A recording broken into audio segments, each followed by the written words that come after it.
About what? I'm not about what? You don't want to fight. You said I'm not about what? You don't want to fight. Man, go to sleep. Go to sleep. Go ahead. You dreaming, man. You talking in your dreams, man. Fight. What about the Terence Crawford fight? I'm tired of answering questions about it. He already said millions of times that he not fighting me or looking my way, so I'm just tired of answering them questions, you know. And if a fight happened, it happened. You know, I wanted it to happen, but if not, yeah. And there's like right now, you got Boots Ennis in your weight class. Definitely.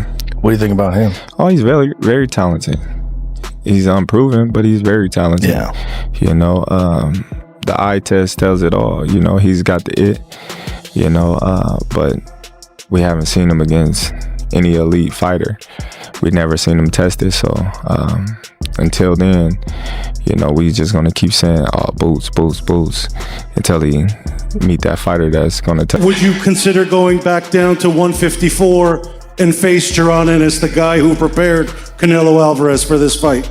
Nope. I ain't going down 154. Crawford didn't hold back. He turned up the heat by saying Ennis hasn't faced the kind of competition that shows he's ready for this stage. That comment set the fan base on fire because in that moment, it stopped being casual talk and started sounding like a clear challenge had been laid down. For Devin Easy, you could have fought me. You jumped up out of my sanction body to go fight in the IBF. So what I know? If it don't matter, catch up. Yo, he picked Devin Catch up. Devin Easy was way under. You just said it don't matter. Catch up. I'm talking about before that. He not about it. We already know he not about what he's talking about. I'm not about what? I'm not about what? You don't want to fight. You said I'm not about what? You don't want to fight. Man, go to sleep. Go to sleep. Go ahead. You dreaming, man. You talking in your dreams, man. Fight. Crawford didn't mince words. He reminded everyone he's not here for warm-up fights and he's done sitting around waiting for things to happen.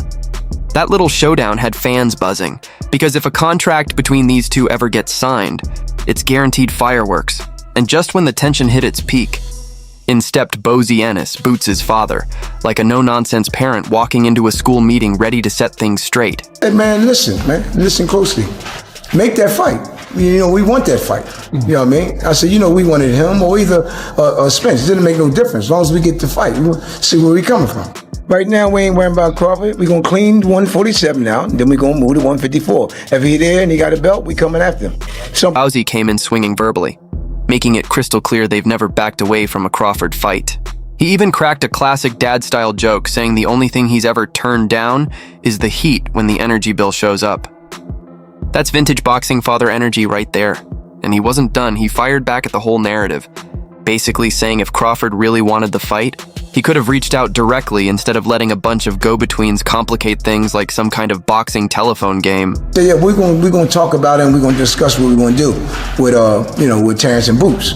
That's what, you know what I mean? I said, yeah, well, if you want the fight, just let me know. That's just what Steven said, right? And they said, well, we'll call you later on. Never called him back. That's what happened. So they trying to say that we never turned the fight. I talked to Terence last night.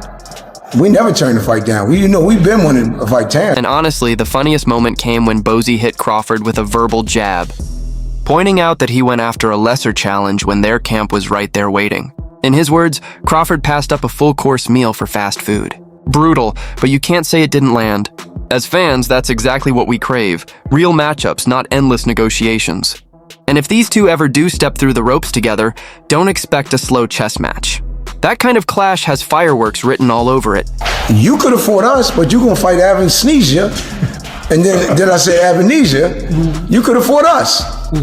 And then Terence said, well, Boots could have been number one. All you had to do is call us. We would have took that fight. You ain't have to fight Avanesia. Avanesian, whatever. Avanesian ranked in the WBO. Way behind us. You know what I mean? So if you really wanted to fight us, you could have fought us. That's what. So right after Bozy lit up the room, reminding everyone Crawford had other options, in steps Roy Jones Jr. with that trademark wisdom. And let's be real. When Roy speaks on boxing, you sit up and take notes. The man isn't just a Hall of Famer, he's like the sport's built-in cheat code. His words carry weight because he's been there, done it, and rewrote the game while he was at it. What is Boots versus Terence Crawford? What does that look like? I don't know yet, cause we haven't seen Boots in against a guy that has touched him good enough to really test his chin. So we don't. That's the only thing we don't know about him yet. We don't know if he can take the real punch yet because we haven't seen it. But as far as the skill goes, he got everything. And that fight could be a very difficult fight because he has. Roy broke it down like only he can, saying Boots has the full skill set, but the real question mark is his chin. And honestly, that's the truth. You can look sharp, move fast, and have all the flashy tools, but none of that matters until you take a clean shot from a precision puncher like Crawford. That's the moment where we find out if you're built like iron, or if the armor cracks. Guy is talented and has the skill level that Boots has. Anything can happen, but don't get it wrong. Bud has that skill level too, so. Roy explained it perfectly. This potential matchup isn't just exciting, it's a high-stakes chess game where a single mistake could flip the entire fight. And when a legend like Roy, a man who built his legacy on brilliance and risk, says both fighters are operating at the highest level, you know the stakes are real. Let's be honest. This is exactly why boxing fans are buzzing. A Crawford versus Boots clash isn't just about speed, power, or slick technique. It's about seeing whether the hungry young challenger can withstand the test when the reigning master pushes him to the edge. Reality is, Jaron Ennis didn't force his team to make this fight and say, listen, Steven, I'm signed to you and Showtime. I'm not signed to the PBC and Al Heyman. You need to do what's best for my career and make this fight happen. And he didn't do that. And the rest is history. Terence Crawford moved. So far, Boots has looked nearly flawless in the ring. But Crawford isn't just another name on a resume. He's the ultimate test. The kind of challenge that demands more than raw talent. Beating Bud takes precision, strategy, and an unshakable will. If this matchup ever becomes reality, it won't just settle the question of whether Boots belongs at the top. It'll reveal whether Crawford adds another historic moment to his legacy, or if a new era begins with the torch being passed. Either way, it's the kind of fight that reminds fans why we love this sport. Feel that Jaron Ennis against Terence Crawford is the fight. And that can be at 54, it can be at 60. You know, obviously we've got Lima to take care of first, but that for me is one of the great, crossover fights because Boots is the changing of the guard guy. And Crawford's the guy that's been there and done it all and just proved, that he's still very much in his... So right after Roy Jones Jr. gave Boots a glowing review, calling him the total package with just one unanswered question about his chin, Timothy Bradley came through to balance the hype. He basically said, pump the brakes. In his eyes, Crawford's legacy isn't sealed just yet. There are still serious mountains ahead, dangerous names like Benavidez Jr. and the ever-tricky Bivol, and honestly, I love it. Bradley's not sugarcoating anything. He's reminding everyone that true greatness isn't crowned by reputation alone. It's earned in the fire against the very best. Back to Benavidez. Damn, if Benavidez come back down to 168, man, that's another crazy matchup for Terence Crawford. Because, again, look, with the skill set of Crawford and everything else he brings, right? These guys have skills too, and they bigger than he is. See, and that's difficult. That's going to be real. And honestly, Bradley isn't wrong. Taking down Canelo was like yanking Excalibur straight out of the stone. Legendary stuff.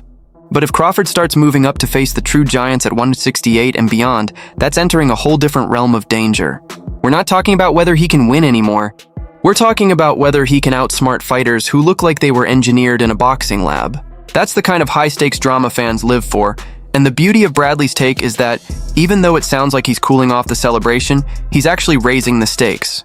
When a former champ straight up says, if Bud isn't careful, he could actually lose against those monsters. That's when you know the risks are real and the potential legacy fights are massive. So, I mean, look, if Crawford can go down and face that dude, bro, man, whoo, Crawford's legacy, everybody will be tuning in just to see Terence Crawford's greatness because he's a mega star now. So it don't matter who Terence fight. Everybody gonna be tuning in to see the greatness of Terence. And I've got to admit, Bradley's little jab at Floyd was priceless, basically telling him, relax and enjoy the show. That's about as smooth a sit-down as you'll ever hear between champions. The bottom line? Crawford's in that rare lane where, no matter the outcome, the whole boxing world tunes in just to see if he can crack puzzles other fighters won't even try. And honestly, that's the beauty of this sport. It's not about the easy wins, it's about stepping into the ring with the man everyone says to avoid, knowing you'll either etch your name in legend or get humbled on the brightest stage. That's why we can't look away. That Bivol fight. Yeah, on this channel, if you stay tuned on this channel, y'all know that Bivol is a miracle fight. Yeah, he's a miracle fight. It might Terence Crawford may need a miracle beating that dude right there. Styles make fights. I tell you folks all the time, styles makes fights. That's what it is. And Bivol got the style to give Terence Crawford fits. He got the size to give him fits. He got the footwork to give him fits. He got the jab to give him fits. So right after Bradley pumped the brakes with his reality check about Benavidez and Bivol, Coach Calvin Ford came through swinging like it was fight night again. And he didn't hesitate for a second. He flat out said Crawford could have finished Canelo if he really wanted to, but chose to ease up. Think about that for a moment. You've got the top pound-for-pound fighter basically holding back, giving Canelo a chance to leave with some dignity. That's not just high-level skill, that's generosity in the middle of combat. Calvin broke it down perfectly too. Canelo looked trapped, throwing everything he had, and Crawford was just a step ahead the whole time, reading his moves like an open book. Well, I say it's not crazy because I predicted. I said Canelo was going to get old in the ring that night. No disrespect to Crawford. He did a good. Crawford could have stopped him.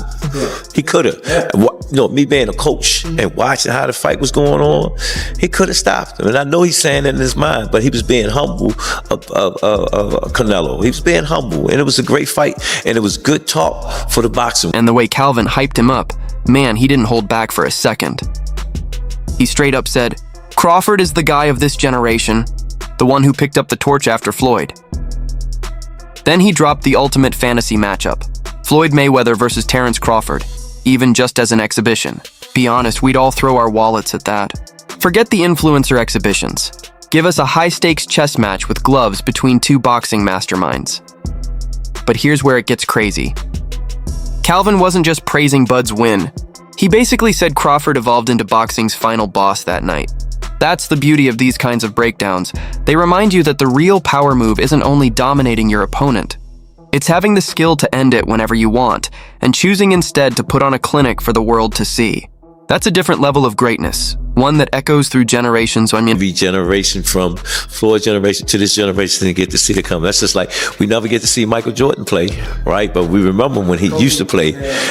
Come on. So we're seeing all these crazy exhibitions. Maybe we see Floyd and Terence in an exhibition. That'd be something crazy as well. Just to have two great guys that completed a lot of things in their life of boxing and come together and just give the fans something to talk about. And that's a wrap, fight fans.